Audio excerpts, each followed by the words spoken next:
let's dive into today's chapter, which is Daenerys 5. And that is, let me get it pulled up here. Marine. Whitebeard. Yeah, Whitebeard. Marine is enclosed by a great wall with hundreds of defenders to guard it. Daenerys' huge army consists mostly of freed slaves. They're eating up the surrounding lands. Daenerys realizes that she must claim the city before the army starves. Aware that storming the walls will cost her a great deal, Daenerys sends strong Belwas to dispatch the hero of Marine. Belwas kills Osnak Zopal, but the city still stands strong. Brown Ben Plum reveals a way into the city through the sewers. Daenerys' dragons seem to like Brown Ben, and they perch on his shoulder when he visits. Daenerys finds herself drawn to Daario Naharis, and she keeps thinking of his blue eyes. Later, she goes off with Artiston and Missandei to visit the camps, and there she is attacked by Miro of Bravos. Artiston kills the Titan's bastard with his staff alone, and when Daenerys reaches the pavilion, Jorah is shocked to learn that a squire with a staff could defeat Miro with such ease. Artisan reveals that he is actually a knight, and Jorah finally recognizes him as Barristan the Bold. Barristan apologizes for deceiving her and swears his sword in her service. Jorah warns her not to accept the man, for he went over Robert after the Trident. He went over to Robert after the Trident. Barristan reveals to Jorah that he has spied on her behalf of Varys and the small council in hopes of gaining a royal pardon. Jorah pleads that he did only so at first, but he has been loyal to her since the birth of the dragons. Daenerys, disgusted, dismisses them both. She does not want them in her service anymore. When she wonders where to send them, she suddenly has an idea. And this is somewhat similar to the show. The show, they don't really do any of the Artisan Whitebeard stuff. He just kind of shows up and then he kills like the spider, right? That's going to attack her, or the scorpion or whatever. And then it's just immediately, oh, it's Barristan. And then we get into, the conversation about Jorah, and then we go from there. So it's pretty similar, but Jimmy, this is actually kind of a long chapter. A lot of these Daenerys chapters are always usually pretty long, even though it's actually long. There's not really there is stuff that happens, but I would say that's a pretty big chapter, I think. Yeah. But so, let's dive in. Let's do some big takeaways here. And, what do you think?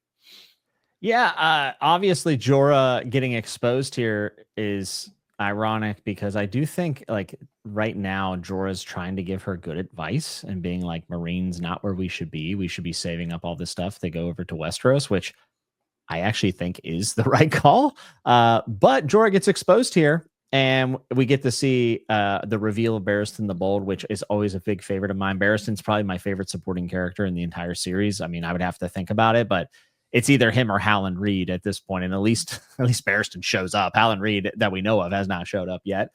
The other thing about this chapter, and one of my more favorite characters to ponder that is really just books, is Ben Plum, and the fact that he has dragon blood, and the dragons seem to like him, which is really cool. He's a descendant of Aelena Targaryen, which he's pretty far down on that tree, but eventually someone crosses the narrow sea and then gives birth. So a lot of pretty cool characters, and who knew that setting up Marine at this point with Ben Plum, the second sons being all this, Daario would be Daenerys's essential new plot for the next 1,500 pages, and we've been stuck in Marine for 10 years. It's kind of the beginning of it all, and I think a lot of what Daenerys ends up feeling as a ruler ties back to this moment and being betrayed by Jorah, and also having Barristan here, who's going to, as we will see, give her a lot of information about Rhaegar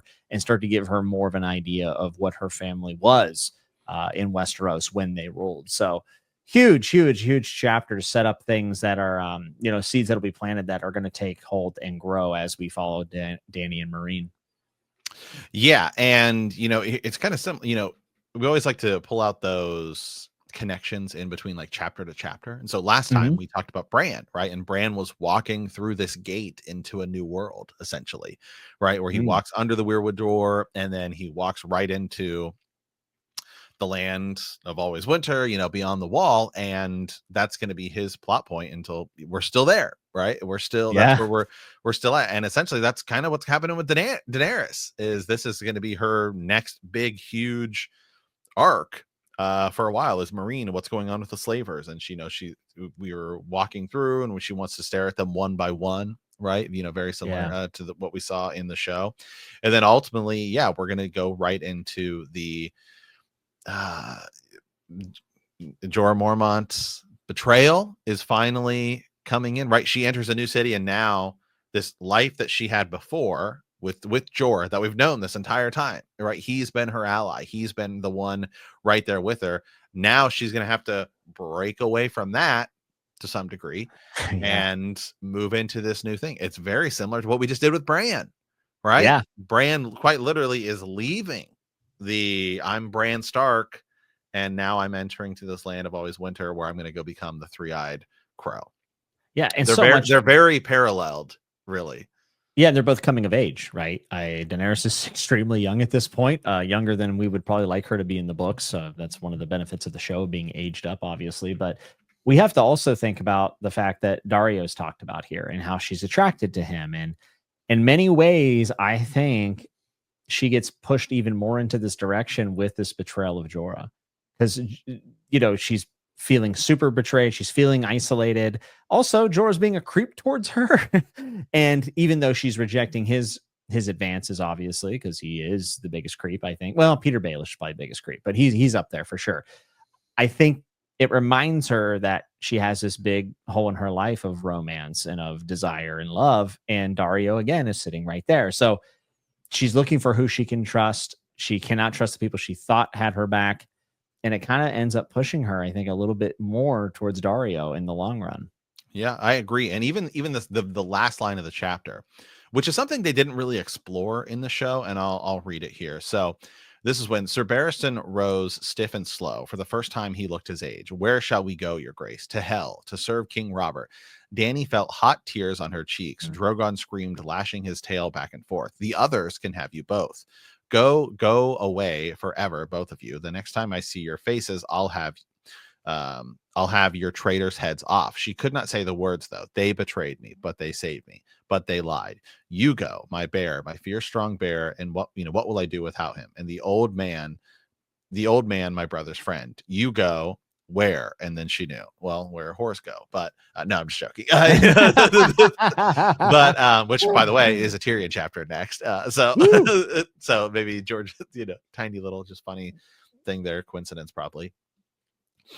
But the show didn't really go into her being as upset with Barristan because they kind of skipped over the Whitebeard stuff, right? So It because he wasn't just as stabs it, and then it's like, yeah, hey, it's Barristan, and he immediately becomes her face, and then he's the one who reveals it later. Whereas here mm, it is both of them, and she is upset at both of them, and I think that's yeah, something that's a little bit better in the book because she has been with him for a while. yeah. I think also for like the different mediums, you kind of have to do it instantaneously because the watcher is going, "Hey, we know him. He was just with Joffrey. He threw his sword down." And yeah, you could give him another name, but like that's not that. It doesn't have that much of a weight of a reveal once it actually happens. Whereas in a book, we can't see them. We can get the Right. descriptions. We probably should have maybe guessed at that point, but it can actually have a bigger like pop, I guess. Well, okay, here's a question for you. And we don't know how long it's been that he's been kicked out of Westeros, but how has it taken Jorah Mormont so long to figure out that Artisan is Barristan Selmy? Well, I think Jorah's been gone for quite a bit. So I think that's actually it. He just has been gone for so long, and Barristan has aged. And another thing in Westeros, and we talk about this a lot whenever the commoners come to see Ned when he's sitting as the hand in place of Robert, and they think he is Robert Mhm. because this is not a place that has Facebook. This isn't a place that has easy travel, especially for the poor folk. Most of them will never even see their kings, their queens, or princesses. So there's a good chance that Jorah might have only seen Barristan a handful of times, and he Yeah, probably was in armor at tourneys and such, right? So right. I think that it's actually pretty feasible that Jorah wouldn't be able to recognize him, and plus all the time that has passed. I'm going to do a quick Google and see how long Jorah was exiled for. That's okay because I'm gonna bring there's a quote here that kind of while you do that, there's a quote that kind of it's talking about something else, but it ultimately kind of indicates what's going on here. Mhm. So this is a little bit earlier in the chapter, kind of maybe in like the middle of it, and it's when she's talking to Dario and Grey Worm, and Says Dario Naharis gave Grey Worm a smile. Perhaps the Unsullied should wield the axes. Boiling oil feels like no more than a warm bath to you, I've heard. This is false. Grey Worm did not return the smile. These ones do not feel burns as men do, yet such oil blinds and kills. The Unsullied do not fear to die, though. Give these ones rams, and we will batter down these gates or die in an attempt. You would die, said Brown Ben. At Yunkai, when he took command of the Second Sons, he claimed to be a veteran of 100 battles. Though I will not say I fought bravely in all of them. There are old sellswords and bold sellswords, but no old, bold sellswords, which I think is kind of ultimately like a hint that Artisan, is Whitebeard is, because he is Barristan the Bold, and that he is also old. So that's ultimately, while George is talking about something else, that's that little foreshadowing to the reveal that is coming. And so it is kind of a cool little thing that George does, which is again why we always say, man, you really have to pay attention to everything he says, because that's why that's in there. Oh yeah, and it's so good. Like, but it's nothing to do. He's not even mentioned in the group. No. But it shows you go back and you reread. This is why we love to reread. And also just to play full, like almost rhyme scheme of that. That's pretty great. It's pretty sick. By the way, Jorah was exiled at this point, I think, for about 4 to 5 years. By the way, right. It was right after it's certainly been a little bit since he's seen him. Yeah, it's a Great Joy rebellion. Ned goes out to Bear Island, realizes that he's gone. I actually had been under the assumption that it was longer than that, but yeah, I think it's about 4 to 5 years. Doing some quick maths on the AC dates, so yeah, forgive me if I'm wrong. For sure. Yeah, that foreshadowing is pretty good, man. I love that, and that's why George is the GOAT for me. Like, that's the kind of foreshadowing I like. Yeah. So, yeah, I mean, again, a lot to break down in this chapter, so we can kind of tie into it. Another thing that just kind of, struck me as interesting, right, is they keep talking about the others here, but like, does Daenerys really know what those are? I mean, it's just such a popular saying, like, the others take you, because she's like not even raised in Westeros. Well, she was around Westeros. I mean, she was obviously very young, but we also know that she was around Illyrio, who probably was raising her in the customs and the folklore of Westeros more so than Essos, right? Because that's she's probably asking questions as a kid about her home. And I think that the others being such a popular phrase, at some point she heard that folklore. Like, I think it's just it's just the others take you. And then it is said as well. Jorah says it too. He says it earlier when he figured out what's going on. He said, the others take you, Selmy. Sir Jorah flung his long sword to the carpet. Khaleesi, it was only at the start before I came to know you, before I came to love. Do not say that word. She backs away from him. But, it's just kind of... Well, I mean, she might even just be mocking him there, right? Right. Others but take you. But maybe it's just like, yeah, if she grew up in Essos. I think between Illyria and Jorah, I feel like, right, or maybe she gets it from her brother Viserys. Who was saying it. Yeah, and was a little older. Yeah, I think that's possible. I think at first glance it could seem like it doesn't make sense, but I think there's enough there to kind of justify it. Yeah. Dude, the Targaryen lineage tree is so insane. Like, I'm just looking at Ben Plum, and I'm just like, there's like the fact that George did all this stuff, and I know a lot of it is just like, this guy was here and then he died and he did this, but and it was certainly expanded upon later. Yeah, dear God. I mean, there's so much here. Like, I'm looking at Lana Targaryen, who Ben Plum has descended from. And she was born on 150 AC. Elena was the third daughter of the youngest child of King Aegon III Targaryen and Queen Daenerys of House Valerion. She had 2 older brothers, Daeron and Baelor, and 2 older sisters, Dana and Rhaena. Elena's most cherished possession was a dragon's egg whose stony shell showed the same colors as her hair. Yeah. What actually just got me, what you said there just got me thinking about something I just wanted to look up. Do we have any idea when Fire and Blood Part 2 is coming out? Never, dude. It's never coming out. It's never coming out. You don't think so? No, I do not. In fact, I think if it does come out, it'll probably be a large amount from Ilio and Linda, which I'm not super keen on. But well, I guess my question is, if like Ilya, if they're working on it with him, dude, if he announces it, So you know me. I I know know. you're not the biggest fan. I love Fire and Blood Part 2. I would want that. I love the first part I meant, but if he announces a release date for Fire and Blood 2, at this point, I think people will lose their ever loving. Like I think that might be it. I think it might be Dunzo. He can't do that. He Well, cannot do that. maybe he needs some of that stuff. Maybe he needs some more of the expanded Targaryen lore to come out I, first before Winds of What? I You would don't be think so? thrilled, Matt. I'd be thrilled. My favorite author I would releasing too. new book. I'd I be mean, thrilled. don't get me wrong. I didn't not like Fire and Blood. I just prefer World of Ice and Fire more Yeah, I know, because I. and I think that's fine. Yeah, that But I will say I have actually been picking up the Reign of the Dragon, which is the coffee big table book. coffee table book version of it, and I'm like, oh, I've come around a little bit on it more because Yeah, I like that version.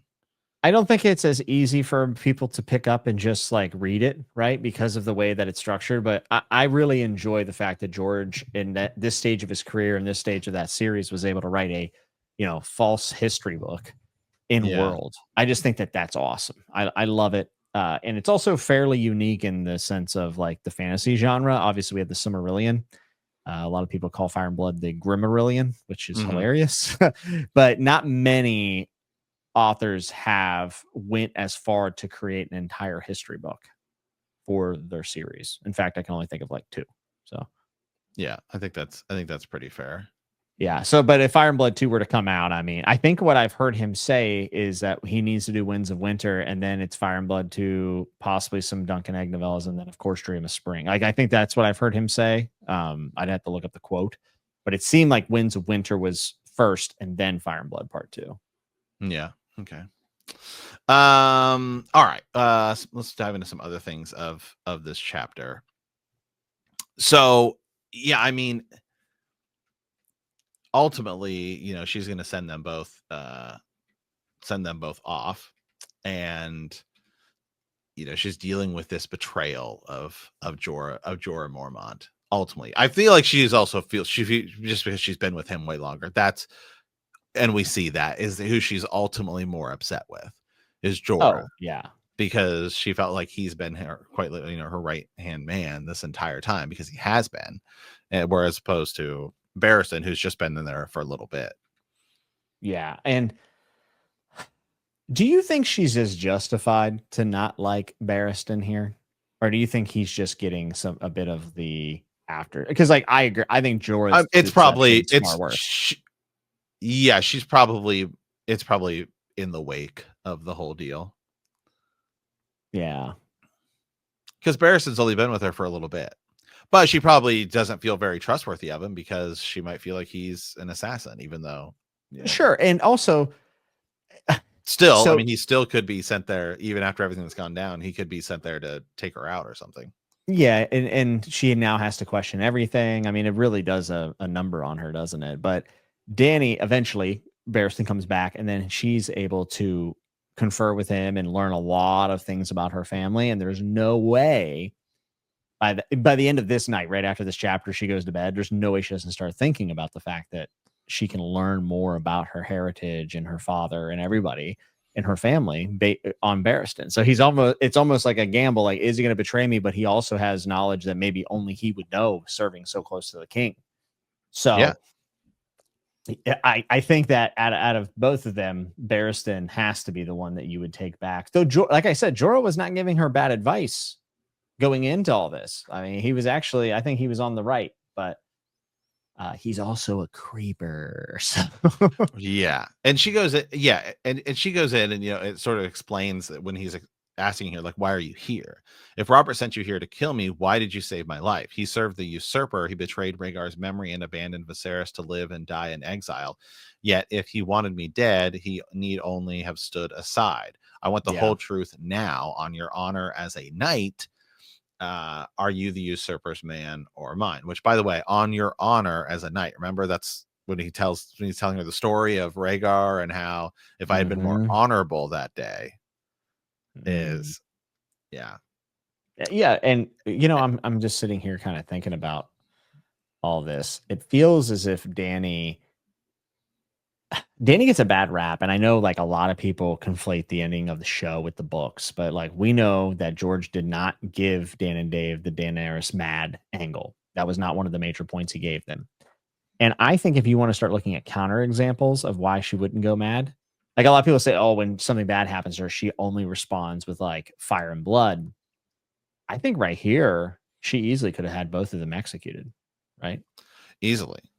Or at least Jorah, which in the next chapter she ends up sending him away because he's even more insubordinate, which is crazy. He like doubles down next chapter. Well, not next chapter, next Daenerys chapter. He ends up doubling down. Do you think And if maybe Jorah hadn't been so like suspicious and calling Barristan out, then Barristan might not have like said all this stuff to Daenerys of like, well, actually, he was sent here to spy on you. I think, yeah, I guess it depends if Barristan was ever going to tell Danny who he was, which would be, by the way, the honorable thing to do. Right, but I mean, at the same time, it's like he's been with her for 5 years. We know he hasn't been. He stopped spying on her, like Oh, yeah, yeah, a good yeah. while ago, and so like they very easily could have just had a conversation. Which I think in the show, I'm trying to remember. I think they do. I think they do have a conversation because it's Barristan the whole time. Yeah. I I have to go can't back. remember. It's a lot. Yeah, I Yeah, couldn't I remember have the to go back, but show. I'm pretty sure that happens. And but that could be the thing, right? Because Mhm. Barristan's not sitting here being like, "Hey, I want to be your number two." No, But it's not really until Jorah like loses his shit and tries to call him out on everything. that he has to say, well, I got one Well, trump card okay. here and I'm going to use it. Yeah. If that's how it's gonna be, then here's what I know. Barristan's trying to right old wrongs here, Exactly. right? Barristan just wants to serve her because he feels like it's the thing he should supposed to do. And I think he feels a certain type of way about everything that's happened and why he stood by and he feels a little bit disgraced by it, I think. And then getting dishonorably discharged essentially by Joffrey is horrible. So Right, yeah, I don't know. because Barristan would also know that, well, since Robert's been dead, we haven't gotten anything. Yeah, it's true. Yeah, that's true. So there maybe, It all comes down if Barristan would have ever wanted to tell her. And I think that I have a suspicion that he one probably of would have his at some goal, point. yeah, was to inform her of her brother and maybe say, hey, a lot of people say Rhaegar was awful, but actually Rhaegar was a good person, right? Your father, however, was mad as all can be. So Yeah. I'm not sure, but I think Danny shows a lot of mercy here, and even more. We'll talk about it the next time we meet up with her. She shows a lot of mercy here and does not just do fire and blood, do something horrible. She Yeah. ends up sending them to the sewers and wishing they were, you know, drowning in feces, I guess. But Yeah, they because don't. right here, you look at this whole thing is Jorah, it's talking about like, well, maybe I should have your head essentially. And Jorah says, I can grant that wish. Sir Jorah said darkly, quiet, said Danny, I'll hear him out. And then he says, well, it may be that I must die a traitor's death. If so, I should not die alone. And then he goes, Dang, man. but it's really all on Jorah. Yeah. And I think that's a really good, that's just such good writing on George, because then it also is like, well, why is he being so aggressive here? He didn't And want like anybody. adding to his protection of Danny. So it's much more than just, hey, I don't want to be found out for this whole deal, but it's also this like love that he's building Yeah. for her, the weird whatever. Ugh. It's like, nobody's my precious, like Yeah. nobody's gonna, like nobody's gonna take her away from him. Yeah, it's I think obviously it's for his own survival and for his own personal cover, but it is definitely a little bit of him being jealous as well. I mean, he hates everybody, Yeah. he's the And nice I will guy. say, hey, real quick, we've talked about some things about season 8. I thought his death in season 8 was great. Tremendous. I thought Yeah. it's one of the better moments of season 8, to be fair. I think, of all the stuff that sucks, I thought Jorah Mormont's death in season 8 was pretty great. Like taking the sword right in front of, Yep. Danny. Great. Those some cool cinematography. Of course, then his actual like funeral was terrible because it's the worst episode of Game of Thrones history. Yeah, it's overshadowed by that, isn't it? Yeah. It's God, it's just like 5 seconds. So terrible. I mean, that should have been, you could have like a full episode of that. Like that should have been part of it too. It was like her like losing Jorah and then losing Missandei. Like it was there, but it wasn't turned up enough. They really needed like at least one more episode in between. how often is it that a television show goes too short? You know, so many like Right. you're talking about the Bear, and there's a Right. billion examples Well, we it's could point the out of total shows opposite of House of the Dragon, where House of the Dragon needed a little more action. Game of season 8, we know, actually needed a little more exposition. Yeah, we needed probably another whole 2 seasons, I think, and the Yeah. crazy thing is I think people would have been there for it, you know, it's just Yeah. Dan and Dave decide whatever. We've been over it Yeah, 100 we've been times, over it. but, Yeah. um, yeah, so I think but to comment on that, yeah, I think Jorah's death is amazing as well as Theon's. I thought Theon's was maybe That's my that if I had to say the best part of season 8, I would say I Theon's that death. was the most emotional I was out of all of it, Yeah. like, I felt that to my core, man, and Yeah. Alfie was a phenomenal actor. What a great job. Yeah. Oh, yeah, so Rip. good. Rip Theon. So, yeah, okay. I think that's pretty good for today's episode. There is more stuff, like Brown Ben Plum and stuff like that, and something. For me, my big takeaway from this is, of course, the Barristan Jorah Mormont stuff. Yeah, and just where Danny's about to be in Marine and how And I think scene kind of shapes her and her it's a bit before. distrust. So this is chapter 57. We don't see Daenerys again until chapter 71, Yeah, it's a bit. which is the last time we see her in. And again, actually, this whole battle is already over. It's not even on Yeah, screen. This is like, okay, we're getting ready to go to battle, and then the next thing we see is that the battle's over. yeah. So talk about stuff that maybe should have been split up. Maybe a Storm of Swords should have been a little split up. No, best book ever. I know what I'm saying. You know what I mean? It's did we need that battle? We lost that battle. So even here, maybe that'd be a great topic. Like even that, this jump from Daenerys 5 to Daenerys 6, like maybe that was something when George was writing this, being like, oh man, I got to cut stuff. And it just, you Yeah, can even here, maybe you can begin to see it's starting to get away from him. yeah. I mean, it's a very ambitious, very ambitious series, and he had planned to end it in 3 books, and then it got expanded to 5. We all know the story at this point, but yeah, it's a monster book, but I think it works. The book works. I don't think it No, it's ever really great. It's drags, and no, it's a phenomenal book. I'm just saying maybe that was a chapter that'd actually be a great question, because that'd be one he would actually answer. yeah, Like Daenerys 5, this is what happens to Daenerys 6. Like, were you at all ever planning to have that battle? Or yeah, was the plan to do this? Because like that's one of the things I think is so great about the Tyrion chapter in Game of Thrones, right? Where he just gets knocked out and wakes up and misses it. Like I think that's actually a fun, cool, clever way to do it, because Tyrion's like man. because the whole time you're gearing up for Tyrion to, he's gonna go fight in this battle, right? And it's like, oh man, he's getting thrown out to the front lines by his father and everything, and then nope. Yeah, and This here's is the I thing. thought that was actually kind of fun. Yeah, and it was also for budget concerns, right? Which Well, I think even is in the books. yeah, which is well, in the books, he actually rides into battle.